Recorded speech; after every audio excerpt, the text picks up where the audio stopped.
Eu convido para fazer uso da palavra por 3 minutos para a gente encerrar o nosso trabalho. Vladimir de Paula Brito, Ricardo Lessa Alves, Cristiano Pimentel. Poderão usar o microfone aqui da direita. E eu pediria, como o tempo é curto, que fosse dispensada as saudações à mesa, tá bom? Que as pessoas fossem bem objetivas. Deixa comigo. Falar o nome e o cargo, mas eu já estou falando. Vladimir de Paula Brito. Vladimir, eu sou agente de Polícia Federal, até então era da área de inteligência, agora eu trabalho com carimbos, diria assim, né? Atendimento a estrangeiros, no Shopping Anchieta. O que eu só queria observar aqui é o seguinte: eu entrei na polícia porque eu tinha uma visão idealista à época. Eu vim com a família, aliás, ainda mantenho ela, felizmente. Eu vim de uma família de esquerda. Eu achava que era hora de redemocratizar esses órgãos, eu achava que as instituições mesmo que você não estavam falasse mudando. O nome, acusa, tá? Sim, Vladimir. A origem idem. Paguei um preço, tem uns 10 anos. Meu pai ficou sem conversar comigo 6 meses, né? Todos os amigos foram contra, porque a Polícia Federal estava associada à repressão política, a arrancar a unha, a gente torturada. Eu conheci gente que sofreu isso, e eu pensava, não é possível, com os ventos da mudança que estão aí, isso mudou, né? Nós temos uma outra realidade, um outro contexto, e, na verdade, cosmeticamente isso mudou. Como a polícia continua indevassável, como ela é uma caixa preta hermética para a sociedade e para o governo, mudou, né? Porque não tem essa estética do que tinha antes. Mas a essência, a lógica, permanece a mesma. A mesma lógica patrimonialista que um jovem de 25 anos que entra aprovado num concurso e vira delegado e, de repente, essa é a sua delegacia, essa é a sua copeira, essa é a sua faxineira, esses são os profissionais que trabalham para você. Por que que uma grande parte dessa geração que veio de uma democracia entra dentro da instituição e se corrompe, se corromper do ponto de vista de virar um indivíduo que você não reconhece ele, né? Se você comparar ele estudante e ele profissional de polícia, você não reconhece, porque o modelo não foi modificado. E o modelo não foi modificado em sua essência pelo mesmo motivo que fez com que meu pai não conversasse comigo 6 meses quando eu entrei na polícia. Porque quem era de esquerda e viveu a ditadura militar, sobretudo o que significou a Polícia Federal, tomou horror à palavra polícia, à palavra inteligência, à palavra defesa. Então, essas instituições não contam com especialistas hoje dentro do Estado para diagnosticar um modelo e, a partir disso, construir um outro.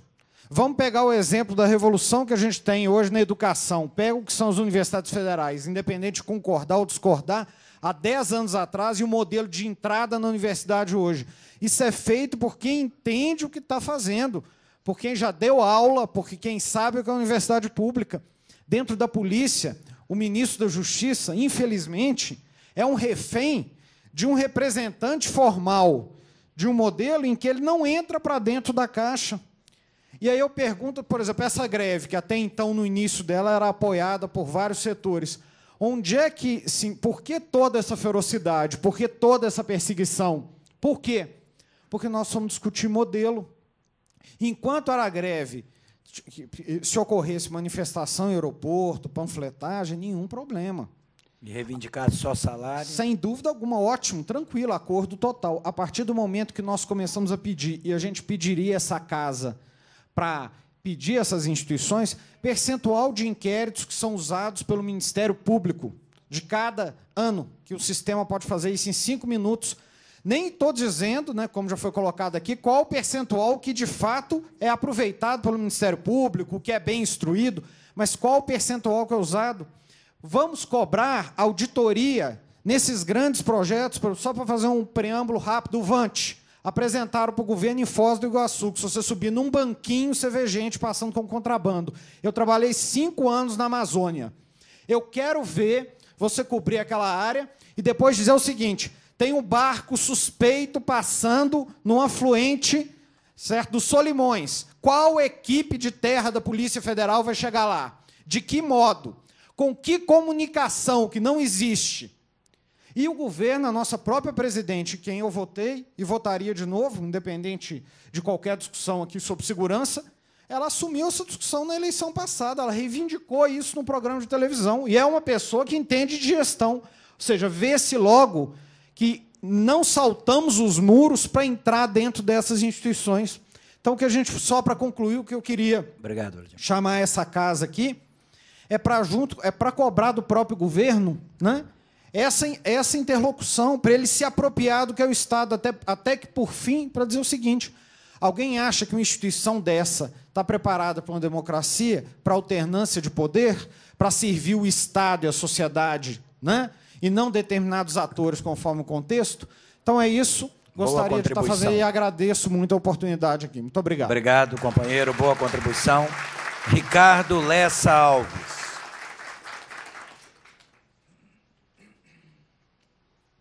Boa noite a todos. Eu sou agente de Polícia Federal, tenho 9 anos e 4 meses que já desenvolvo essa função, dentro dos quais boa parte dela na área de inteligência. Ao contrário da fala do Vladimir, do colega Vladimir, aqui vou contar para vocês um fato patente de assédio moral. Eu, até 3 meses atrás, trabalhava na Delegacia de Repressão a Crimes contra o Patrimônio, na área de inteligência. Após a greve, fui solicitado, junto com a equipe que trabalhava na área de inteligência, que fizéssemos uma operação de inteligência naquela época, por causa dos incidentes acontecidos em São Paulo. Nós conversamos com o delegado-chefe da delegacia, que continua chefe da delegacia, e informamos que nós não poderíamos fazer nem extrapolar as atividades que seriam dos agentes. No nosso caso, estaríamos à plena disposição para trabalhar na operação de inteligência, porém, algumas das funções como relatório de inteligência e as análises policiais de interceptação telefônica, que deveriam ser, que não seriam da alçada dos agentes, nós passaríamos para que o delegado fizesse. Ele, de pleno acordo, nós iniciamos a operação de inteligência, ele trouxe os mandados judiciais para interceptação telefônica, nos quais foram implementados no nosso sistema de monitoramento, e logo após passei para ele a incumbência de que fizesse os ofícios para que fossem enviados às operadoras de telefonia. Ele falou: não, vocês sempre fizeram esses ofícios.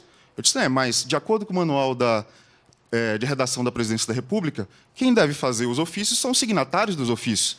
Então, não vou fazer uma redação, um ofício, e pedir para que você assine. Se eu fizer, eu assino. Ele ficou indignado com a situação e falou que eu teria 24 horas, eu não, a equipe, né? Teríamos 24 horas para implementar aquela operação de inteligência, ou seja, realizar a confecção dos ofícios, senão seríamos denunciados à corregedoria. De posse dessa informação, eu sentei à frente do meu computador e redigi um memorando.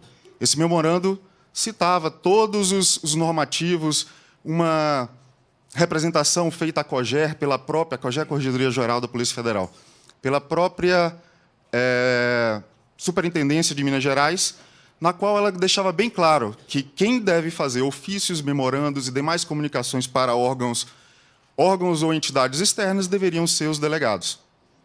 Fiz esse memorando e pedi para que ele solicitasse uma consulta formal à corregedoria. Inclusive, no último parágrafo, coloquei isso bem claro. Uma consulta formal à corregedoria para que eu não incorresse em nenhum ato de infração disciplinar, ou me recusando a fazer o ofício, ou não o fazendo. E, por causa disso, fui, no mesmo dia, expulso da delegacia na área de inteligência e passei a ser um entregador de intimações numa outra delegacia. Da mesma forma, fiquei sabendo, semana passada, que foi aberto um procedimento disciplinar, administrativo disciplinar, contra a minha pessoa. Contra a minha, não, contra a equipe. São mais 2 pessoas que estavam junto comigo na ordem de missão. Por ter incorrido nos incisos 24, 32 e 41 do artigo 43 da Lei 4878, de 1965, que eu vou terminar minha fala somente lendo aqui para vocês. Negligenciar ou descumprir a execução de qualquer ordem legítima. Isso porque eu me recusei a fazer o ofício que deveria ser de obrigação dele. Abandonar o serviço para qual tenha sido designado. Opa, eu não abandonei, eu fui expulso da delegacia. E desrespeitar ou procrastinar o cumprimento de decisão ou ordem judicial bem como criticá-las. Ou seja, para mim faltam apenas 7 meses para eu completar o interstício de 5 anos para a promoção para a classe especial de Polícia Federal. Qualquer punição, que seja uma advertência, quebraria esse interstício e eu voltaria a estaca zero, mais 5 anos para progredir. É dessa forma que nossa administração de Belo Horizonte age aqui em Minas Gerais. Obrigado, Ricardo. Inclusive, Ricardo, até sensibilizado por essa colocação sua, eu vou até adiantar uma proposta que eu ia fazer no final. A Comissão da Verdade está apurando aí crimes cometidos no período de todo o entulho democrático do Brasil, desde o Estado Novo até agora. E eu acho que nós deveríamos, talvez, depois o sindicato poderia pensar isso, a Comissão de Direitos Humanos poderia apresentar esses casos de assédio moral como uma herança do período autoritário e da lei de 1965, da lei orgânica com vocês. Então, que nós nunca... E o objetivo está claro, no objetivo da Comissão da Verdade, que foi criado em função da condenação do Brasil na OEA.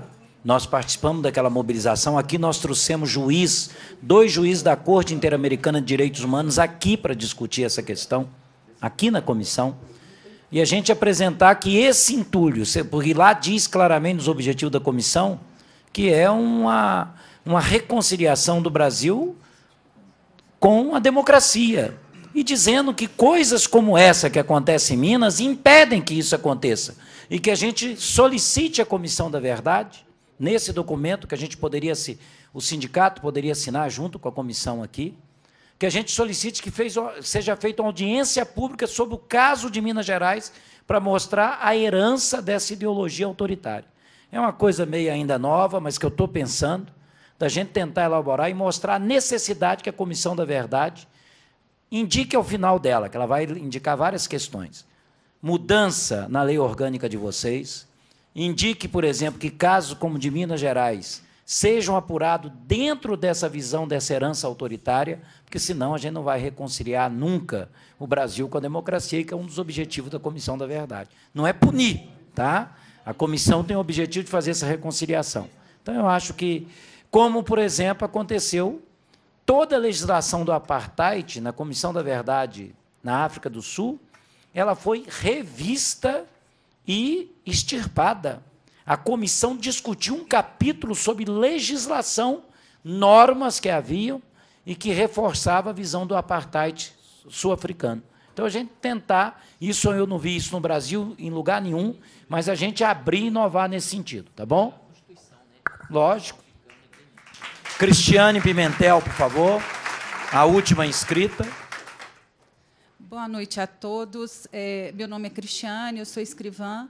Estou na Polícia Federal há mais de 17 anos e, conforme o relato aí dos colegas, nós sabemos que muitos não vieram aqui por se sentirem constrangidos e também eu me sinto extremamente responsável neste momento por estar aqui, no sentido de que tenho um compromisso com a Polícia Federal, com todos os colegas que lutaram durante a greve por direitos legítimos, porque, em momento algum, a gente agiu como criança, brincando de fazer greve. Nós apontamos muitas coisas durante o movimento grevista que são totalmente necessários para que seja feita uma mudança da Polícia Federal. Infelizmente, nós incomodamos uma classe que detém a hegemonia hoje na Polícia Federal.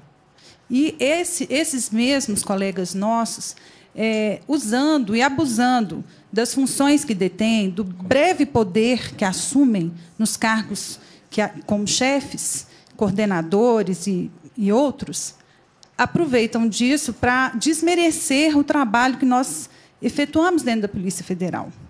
Então, eu estou aqui, não me sinto constrangida, graças a Deus, estou forte aqui no combate ao necessário combate de tudo que tem acontecido.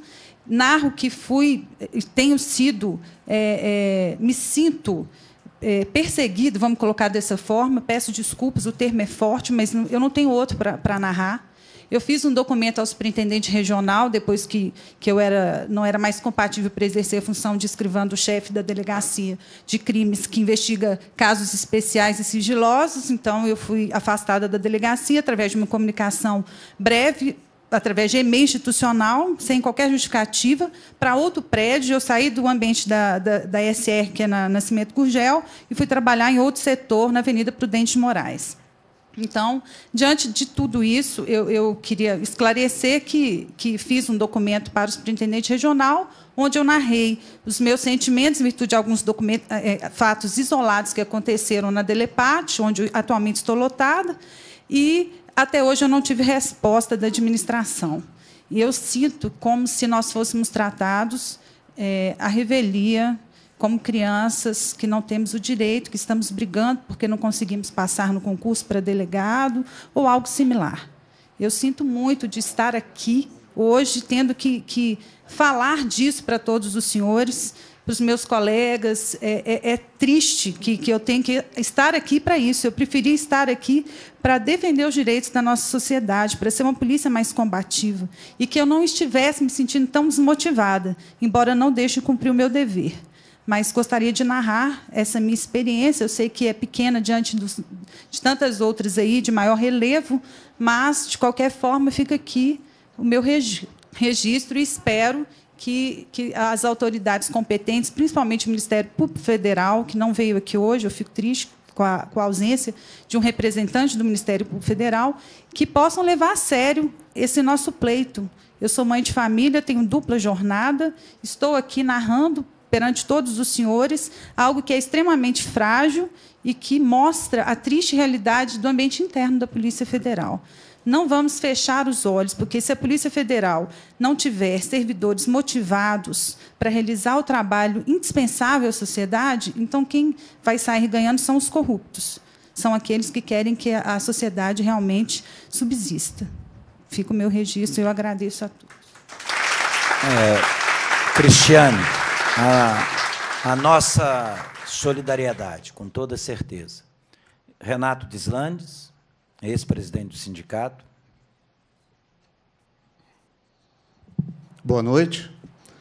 Bom, inicialmente, a luta do nosso amigo Denilson é para tornar a atuação de polícia uma atuação científica. Não é só mais o perito. Você exige o conhecimento acadêmico justamente para transformar a atuação do policial, para se acabar com a subjetividade, para se acabar com a tortura, com a necessidade desses métodos. E a luta do Denilson é a luta nossa. O que aconteceu na Polícia Federal? Nesses últimos 10 anos, houve um ingresso de novos policiais vindos de faculdades. Só que aconteceu um sintoma muito diferente, porque o modelo não estava preparado para isso. É um modelo que foi feito para torturar, é um modelo que foi feito para reprimir, e o nosso movimento não tem como, não é salário. É a mudança desse modelo de polícia, que significa desperdício, e que significa funcionários que hoje são tratados como lixo. Nós somos tratados como lixo. Não é respeitada a experiência.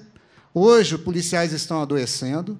Nós temos, na finalização da nossa greve, a gente teve um suicídio de um colega, que foi chefe do Serviço de Recursos Humanos da Polícia, e foi relegado a um entregador de inquéritos. Então, a nossa discussão é bem séria. Não existe espaço para radicalismo e, muito menos, para generalização.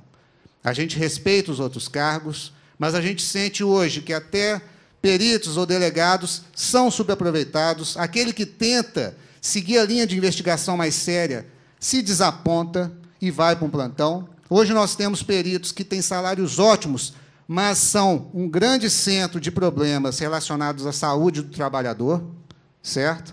Então, e aqui fica até uma chamada, mais um apelo que eu faço a essa comissão, porque, no final da nossa greve, com o suicídio, e havia mais 2 ou 3 ameaças de suicídios também, foi uma época contemporânea da movimentação que houve aqui no gabinete para eliminar com o nosso ponto, no final da greve, ou seja, foi muito impactante isso.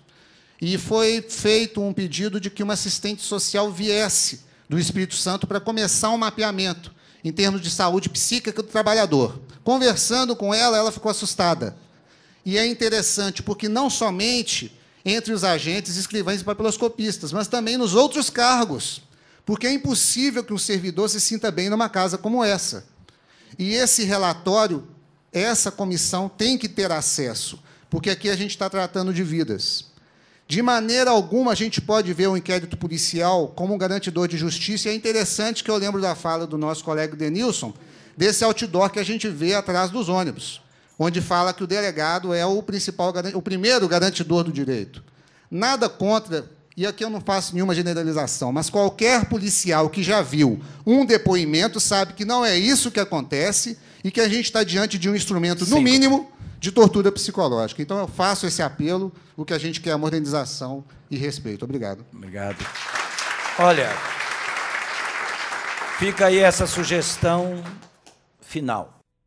A gente trabalhar em 4 mãos aí para fazermos um documento provocando essa situação, quer dizer, esse entulho autoritário e suas mazelas atuais, colocando na ordem do dia que alguns casos, como exemplar o caso da Polícia Federal em Minas, é parte desse entulho autoritário, da necessidade, como aconteceu na questão do apartheid na África do Sul, haja uma comissão, na Comissão da Verdade, para revisar o entulho autoritário do ponto de vista legal, né? Eu acho que a gente estaria disposto a solicitar, se nós chegarmos num documento, uma audiência pública da Comissão da Verdade aqui em Minas para discutir isso, e discutir o caso de vocês. Fica essa sugestão. E a gente continua em contato, colocando à disposição aqui a comissão. Nós vamos encerrar até pelo adiantado da hora, né? As considerações finais. Ah, perfeito. Então, um minuto, Rômulo, e depois o Rodrigues. Eu quero... Rômulo Viegas, vice-presidente. Quero parabenizar todas as intervenções feitas.